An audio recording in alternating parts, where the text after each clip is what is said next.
Alors, nous avons avec nous en ligne Monsieur André Fortin, député libéral et porte-parole de l'opposition officielle en matière de santé.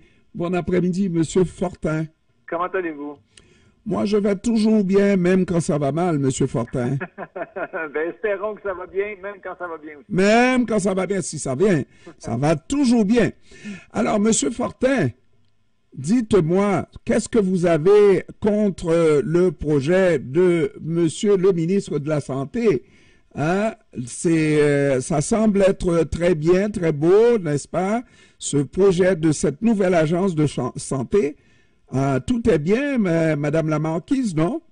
Ben, ce serait bien si on avait confiance que une réforme de structure va améliorer les choses en santé. Mais quand on regarde les enjeux du réseau de la santé, ce ne sont pas des enjeux de structure, ce sont des enjeux de manque de personnel, surtout. Si les salles de chirurgie de nos hôpitaux sont fermées une grande majorité du temps, c'est parce qu'on manque de personnel. Et donc, si les patients attendent plus longtemps pour leur chirurgie, c'est parce qu'on manque, entre autres, d'infirmières.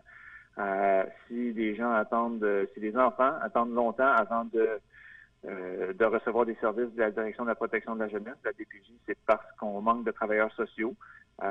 Donc, l'enjeu, c'est pas tant un enjeu de structure qu'un enjeu de ressources. Et pour ça, on ne voit pas le plan du ministre de la Santé. Alors, le plan du ministre de la Santé, je vais vous le dire, là, en bon québécois, M. Fortin, on va dire, moi vous dire le plan. Moi vous dire le plan.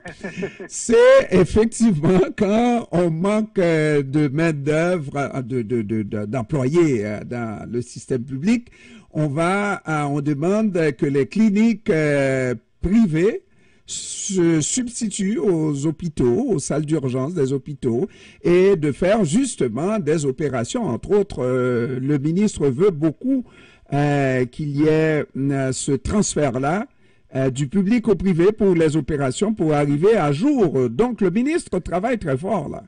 Mais il le fait déjà. Donc, il y a déjà un transfert qui se fait du public vers le privé pour les opérations. Mais le gouvernement ne réussit tout de même pas à faire plus d'opérations. L'an dernier, ou il y a un an et demi, quand le ministre de la Santé a lancé son plan de rattrapage en chirurgie, ben, il y avait 160 000 personnes, 160 000 Québécois qui attendaient pour une chirurgie. Aujourd'hui, il y en a 163 000.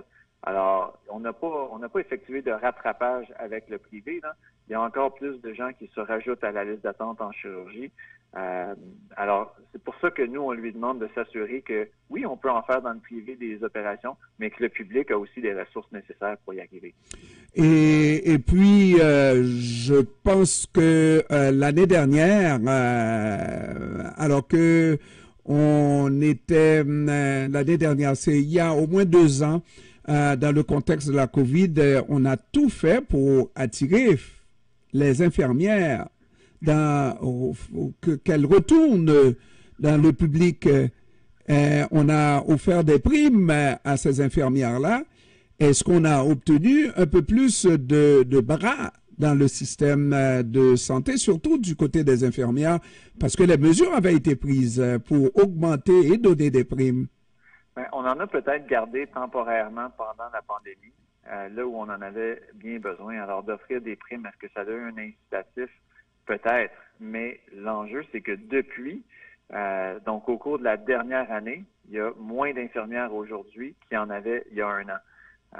Et ça, c'est un enjeu monstre, là. On le voit, là, nos infirmières dans certaines régions, l'Ontario vient les chercher. Dans d'autres régions, le Nouveau-Brunswick vient les chercher. Le Nouveau-Brunswick a ouvert un bureau de recrutement pour nos professionnels de la santé à Montréal. Ça, c'est pas normal. On devrait être capable d'offrir des conditions de travail assez intéressantes pour garder chez nous nos professionnels de la santé qui pourraient être intéressés ou attirés par des postes ailleurs. Mais est-ce qu'on peut être aussi agressif dans les circonstances? Est-ce que le Québec pourrait ouvrir aussi des bureaux un peu partout au Canada pour recruter des professionnels de la santé? Mais voilà, c'est exactement ce qu'on demande au ministre de la Santé. C'est une chose d'avoir un plan pour une réforme des structures, mais c'en est une autre d'avoir un plan agressif, un plan de d'attraction du personnel. Si le Nouveau-Brunswick, lui, n'a pas de gêne à venir chercher des infirmières chez nous, pourquoi nous, on en aurait à aller en chercher chez lui? Alors, j'ai la réponse pour vous.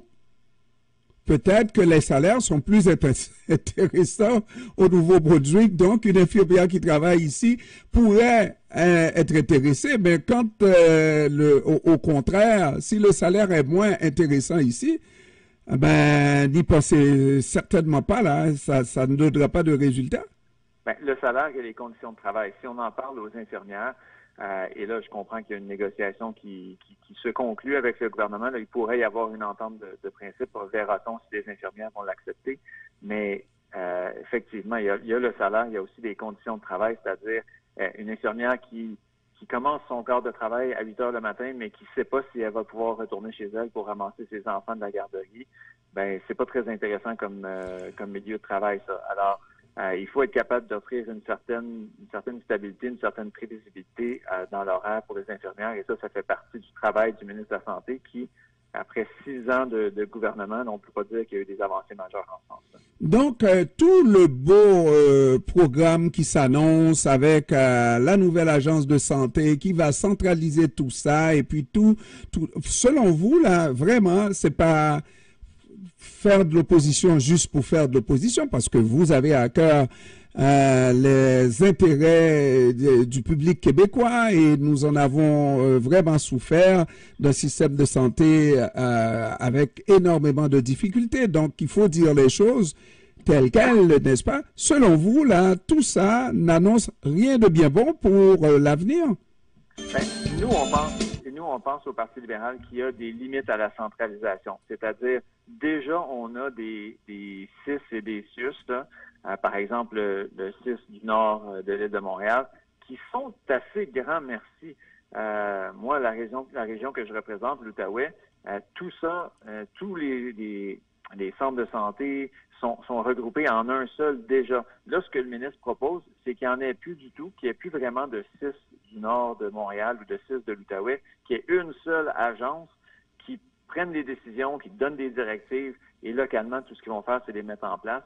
Pour nous, là, et pour beaucoup des professionnels de la santé qui se sont exprimés en commission parlementaire, ben ça va démotiver le personnel qui aime ça lui être impliqué dans les décisions dans son milieu de travail. Alors, si l'effet ultime de la réforme de M. Dubé, c'est de démotiver le personnel, ça, c'est pas bon pour des soins aux patients et c'est ça qui nous inquiète de la réforme. Dernière question, André Fortin, et ça n'a pas rapport avec le sujet, mais ça serait vraiment insensé de ma part de vous laisser partir sans vous la poser. Vous la connaissez, la question, c'est la personne avec un vagin. Vous avez été celui qui a, entre guillemets, parrainé cette motion, n'est-ce pas? Et est-ce que, avec du recul aujourd'hui, lorsque vous lisez le jugement ou que vous avez pris le temps de lire le jugement, vous estimez qu'il y avait là un tort, une erreur à ne plus commettre? Ben, en fait, je crois que vous faites référence à mon collègue André Morin. Là, moi, je ne suis c'est pas André Morin, c'est pas Fortin. Oui, mais pour le Parti libéral, oui. Oui, c'est ça. Et j'ai vu les commentaires de M. Tanguay hier, je crois, qui, comme Québec solidaire, a dit qu'effectivement, c'était allé un peu vite, qu'on aurait une réflexion plus poussée à faire avant de se prononcer sur un dossier comme celui-là. Alors, moi, j'ai confiance en mes collègues qui sont porteurs de ces dossiers-là, mais je pense qu'avec le recul, effectivement, là, il y avait matière à peut-être pousser la réflexion. Parce que ça se passe comment, là, lorsqu'il y a une motion?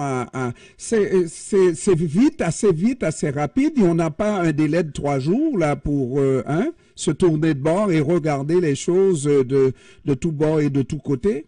Non, effectivement, les motions à l'Assemblée nationale, c'est particulier, là, et c'est soumis au groupe, disons, au groupe parlementaire, aux différents partis politiques le matin même. Donc, on a quelques minutes habituellement pour se pencher sur chacune des motions.